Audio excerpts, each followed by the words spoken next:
Hi friends, Gagan Vians vlogs. మా వాడు school నుంచి ఇంటికి వచ్చిన తర్వాత అమ్మ ఏం స్నాక్స్ చేసావని అడిగాడు.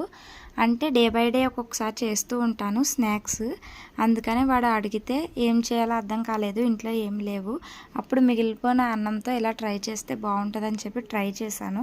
చాలా బాగుంది స్నాక్. నేమ్ ఏంటో తెలియదు కానీ టేస్ట్ మాత్రం అదిరిపోయింది. నేను ట్రై చేశాను, ఎలా చేశానో మీకు చెప్తాను చూడండి.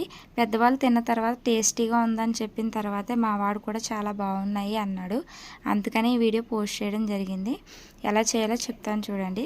ఫస్ట్ అయితే అన్నాన్ని స్మాష్ చేసేసి అందులో ఉడికించిన బంగాళదుంప పీల్ చేసేసి వేసుకోవాలి. నెక్స్ట్ వచ్చి అందులో కొంచెం క్యారెట్ తురుము వేసుకోవాలి. ఆనియన్స్, కొత్తిమీర, కరివేపాకు ఇవన్నీ వేసుకుని కొంచెం ఉప్పు, కారం, శనగపిండి, ధనియా పౌడర్ వేసేసుకుని మొత్తం శుభ్రం కలిపిన తర్వాత అందులో ఇలా ఒత్తుకోవాలి.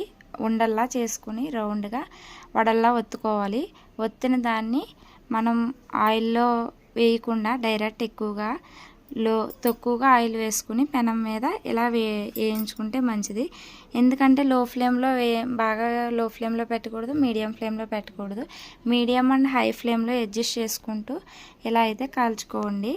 చాలా బాగుంటాయి టేస్టీగాని. ఎక్కువ ఆయిల్లో వేసుకుంటే అన్నం కదా విడిపోతుంది. ఇలా టేస్టీగా ఉన్నాయి. ఈ వీడియో నచ్చితే ఒక లైక్ ఇచ్చి సబ్స్క్రైబ్ చేయండి.